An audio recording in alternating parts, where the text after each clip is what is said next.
Watching part 2 of Rear Naked Chat because we managed to fuck up the editing. A few teething problems in the new style show, but where we left off was about to see a clip of Bubba Jenkins, the hype man. The hype man.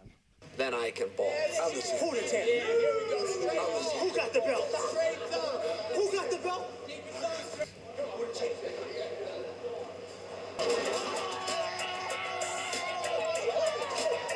Type of guy I am.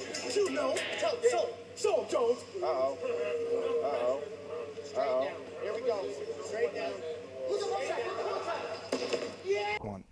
So yeah, as I said, the #1 hype man in the game, Bubba Jenkins. Yeah, and that's not even his full-time job. He's there as a wrestling coach. Yeah, he's a full-time wrestling coach. He's multi-talented. Yeah. I was about to say everyone should have their own hype man, but Team Sonnen's his own hype man. Yes. Like when he turns it on, fucking hell, no one comes close. Nobody.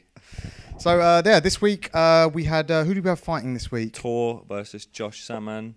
Yeah. Leading into the fight, I don't think Josh really needed much boosting from the coaches. I think, as we mentioned, his level of self-confidence is just...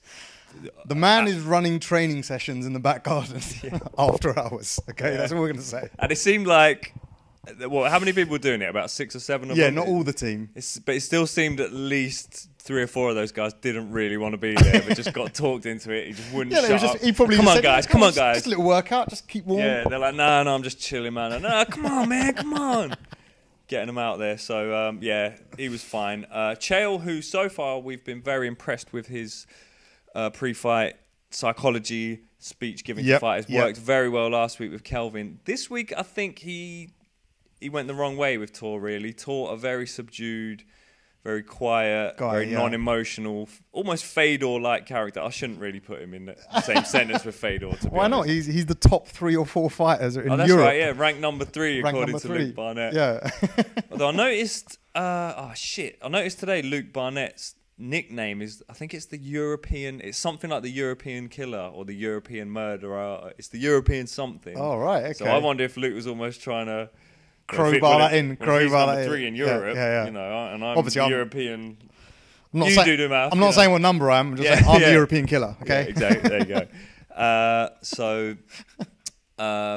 But yeah, Chael made it sort of that everything's fine. Look, you're fine. You're better than him. You've got no weaknesses. Even if you lose, we'll put you in the wild card. You've got nothing to worry about. Yeah. And Thor really came out because I think if a guy's naturally quite subdued and quiet. Maybe he needs to be hyped up a little bit. You know who Thor needed? Bubba Jenkins. That's exactly who Thor needed. Just get him hyped up, ready to go out there. Start slapping him around and shit. But yeah, so unfortunately, it didn't lead to a very good performance from Thor. Let's have a look at the highlights. Josh versus Thor, crazy fight, real high-paced. Love how Josh just went out there and took control of the fight right away. So some dirty boxing there, surprisingly. Thor was a little bit relaxed. Now, he still fought well, but he was a little bit relaxed. He lacked the sense of urgency. Whose fault is that, Chael? And ultimately, the one thing Tor never does in practice, for whatever reason, for a split second, he drops his hands. Good night. Josh capitalized. It was a great shot. With a clean, straight right and sealed the deal. So it's great to have the ball back in our court. Yeah, so in typical Ultimate Fighter fashion, my main complaint, there was mostly dirty boxing in that fight. Josh had Thor up against the cage. Caught him a few times with a few shots, but it was mainly that general boring, grinding, not trying to win, just trying not to lose style of fighting. There's nothing more annoying than someone who's... I mean, Thor essentially did a King Casey. He didn't turn up to fight, really. What did he do? He did nothing. And against the guy who's doing nothing, you're kind of doing nothing as well by just holding him up against the cage for most of the fight. I mean, we're being a bit harsh, though, because he did just knock the fuck out of him towards the end of the fight. Yeah, there was a bit of separation from said dirty boxing. And a bit of a slip as well. Josh kind of threw a half-assed kick, which hit Thor in the ribs, and it was almost like as Thor was thinking, "Oh, that didn't really hurt that much." Josh was on him because I kind of thought all kick, and then I was like, "Oh no, that didn't do anything." And it almost seemed like Thor had the same thought of like, "Oh no, that's all right, that's fine." And then while he was thinking, he got rocked. Josh just jumped on him, hit him hard, dropped him, game over. Yeah. But I suppose you got to be fair to Josh. I mean, like I said, as annoying as he is, and like he's just another Bubba McDaniels for me in terms of personality. But in the cage, purely, he does look like one of the top contenders, to be honest, based on that performance. Yeah. I can't remember his first fight, but I do remember the name, so he must have been good. I think his biggest strength probably is his confidence. That takes you a long way in sports in general, especially mixed martial arts.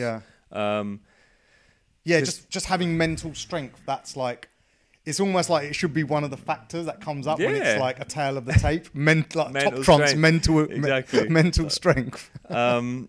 Because if a fighter's got an outstanding quality, it does get mentioned by the coaches. Where it's like, okay, this guy is a such and such. That never really came up with Josh. All you really heard was he's very cardio and confidence. And he won. He's through. That's all I've got to say about that.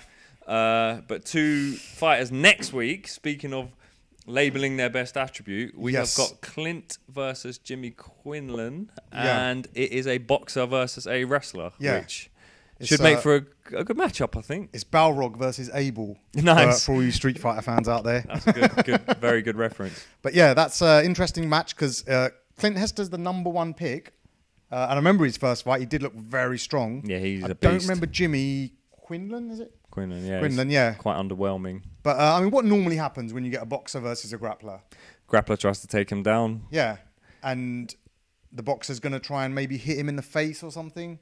Yeah. Well, I imagine he's not going to just go in there and box. I think he probably will throw kicks and knees. Yeah, he's a mixed martial artist. His strength is boxing. It may all come down to how good Clint's takedown defense is, how good his sprawl is. He's Team Jones, isn't he? At the moment, it's 3-2 to Sonnen. I like to always pick the winner based on just the stare down. Right, okay. And just the physical, just aura. Yeah, just the aura, just my gut feeling. And something tells me that Jimmy's going down next week pretty hard. Yeah. I might be with you there. So that'll level it up, hopefully, 3-3. But you never know, man. You never know in this game. Yeah. That was it for this week. Sorry about the 2 videos set up. What am I apologising for? They had to click a link that we gave them. Button, You had to click a link on the screen. So, if you complain about that, go fuck yourself. Yeah. But come back and watch next week. Yep. Contact us if you want. Twitter, @RearNakedChat. Comments, YouTube.